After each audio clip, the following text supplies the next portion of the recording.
they have a hope that's built in that this thing is going to work. Because we're rescuers sometimes. Some of us are rescuers. And I think as my issue, as I'm learning myself even now, I find that I attract broken men, but because I'm like, oh, I want to fix you, like I want you to be better. You know, I know it's in you.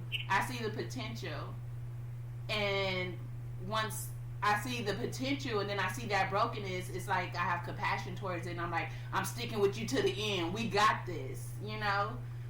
But that's not smart. No, because it doesn't change anything. Nothing ever changes.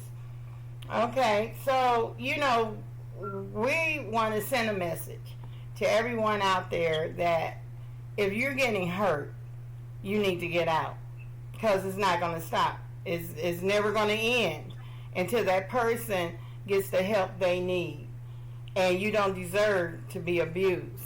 So, does anyone have any last words to share on this? I got a gun. You got a gun. You got a gun. I will not tolerate it no more. I promise you. If I ever see or hear, I'm gonna go to jail at an old age, because I'm not going. Everybody like, oh, she a snitch. She called the police. Oh, she a snitch. I'm not gonna sit here and let you just beat on my child. I'm not gonna do that. You call me whatever you want to call me, but you step foot over here and do anything, you're gonna be leaving out of here in an ambulance or a body bag. Yeah, it is a hard thing. It is a hard thing. When Kanisha was being abused, I was going crazy. I wanted to fight him.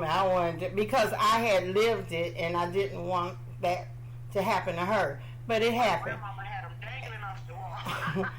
and it's like, I grew up in a family of women, but I had never witnessed not one woman being abused in my family.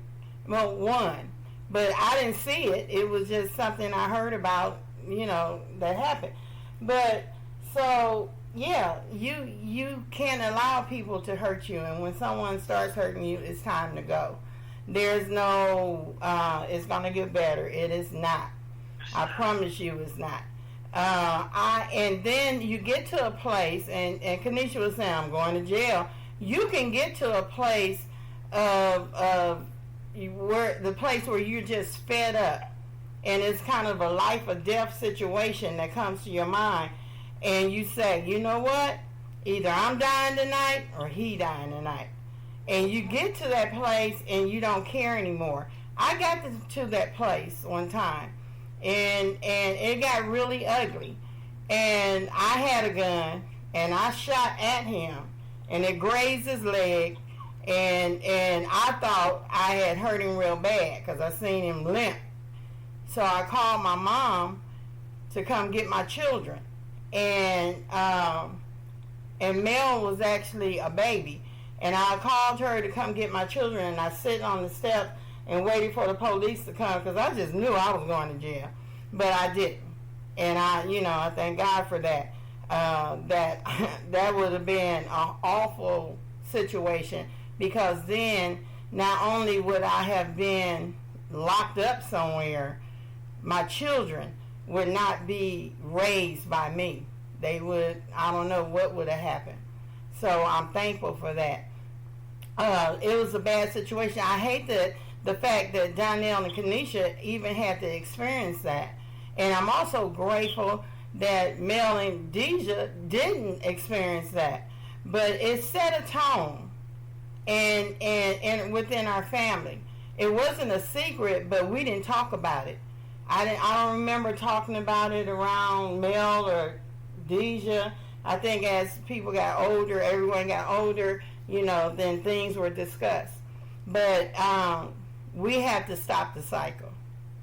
I want to stop the cycle in my family, because now we have 3 generations who are that are dealing with domestic violence. Doniel, Mel, you have anything else to say? Well, I look at domestic violence, and I think it's a learned behavior because I believe that violence in the home is violence in the home, no matter no matter if it's parents fight each other or you beating on your kids in a certain type of way. I think because I think it's a difference between chastising and beating. So if you want to discipline your child, and okay, this child did something or about to touch a stove, you pop them and then, okay, here we go, don't do that.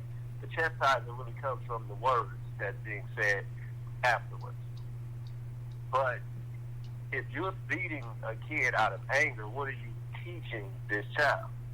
Right. It's like, okay, I'm gonna beat you so you can act the way that I want you to act. You know what I'm saying? So it's like, if you grow up like that, and I'm not saying that's for everybody, but if you grow up like that, and some people subconsciously start to believe that, in order for this person to act the way that I want them to act, I have to beat them because I was beat so I can act a certain way. So, I mean, I do believe it's a learned behavior. I think, kids are sponges in the way that they're raised. Sometimes, it affects them as well. Pretty much always affects them how they are as an adult. But I just believe that, sometimes you got to watch how you're raising your children as well, or the things that you're doing to discipline your children, and really check yourself on it and really measure, like, hey, ask yourself, am I really chastising and disciplining my kid, or am I beating my kid out of anger?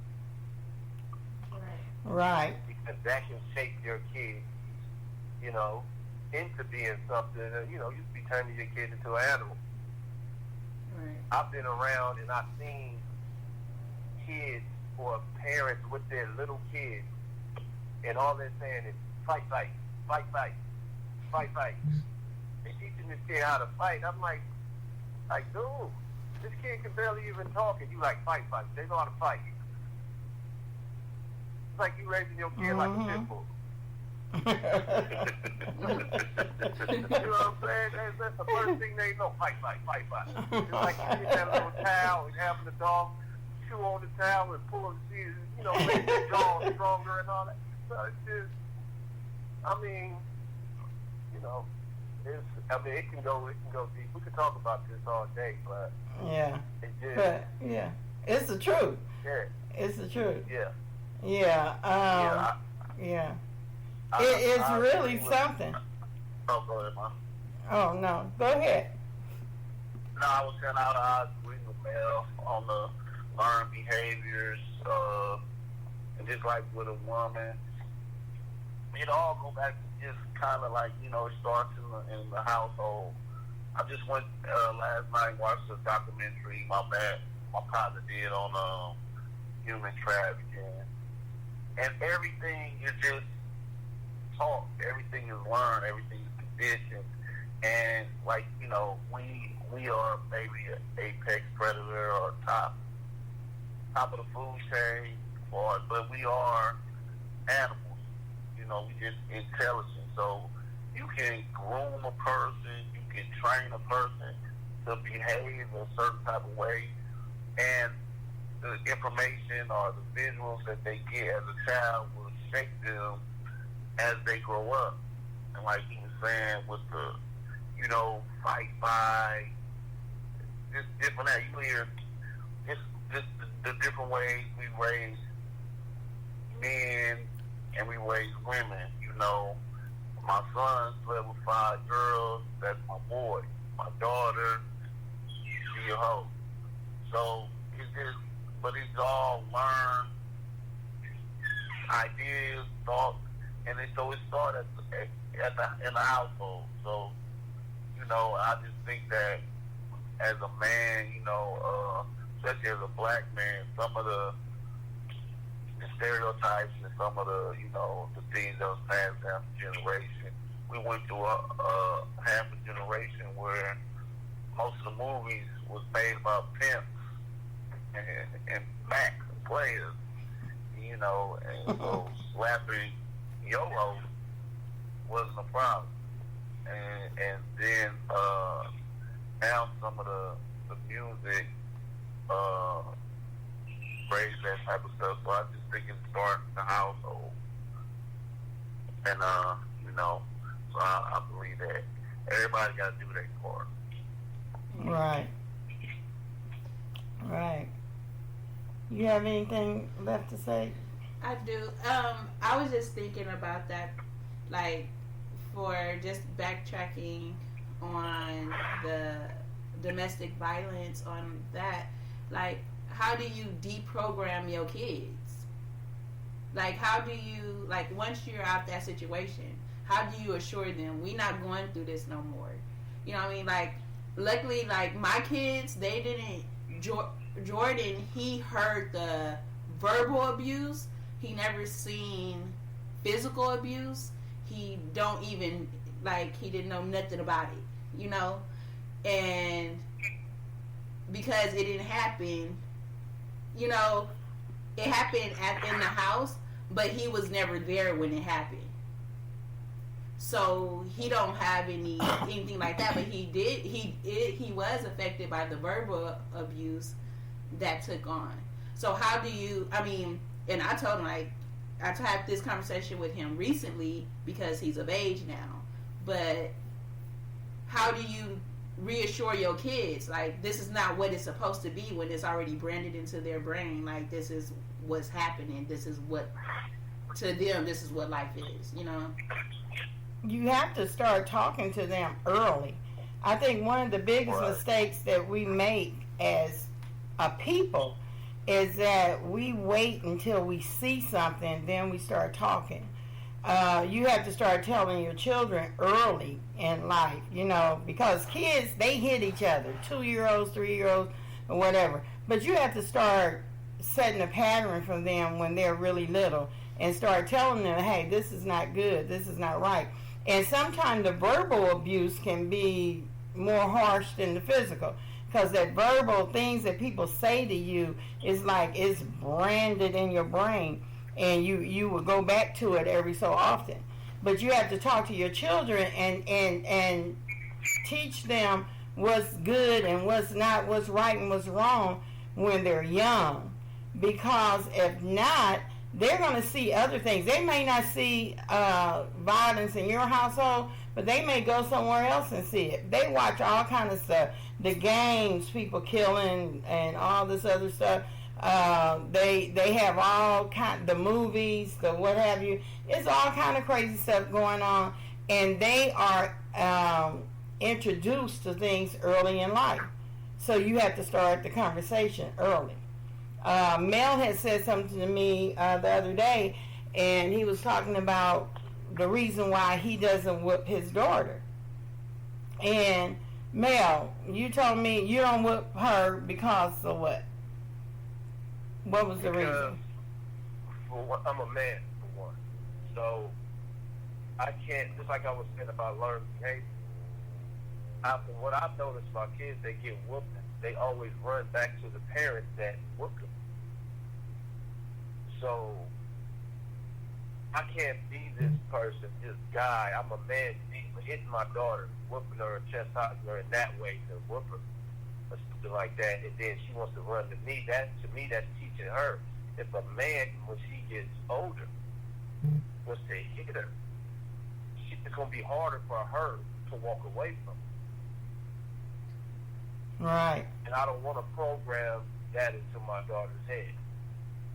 So that's why I would never, put my hands on my daughter. And I'm more of a lecture guy. I talk, it's just as bad.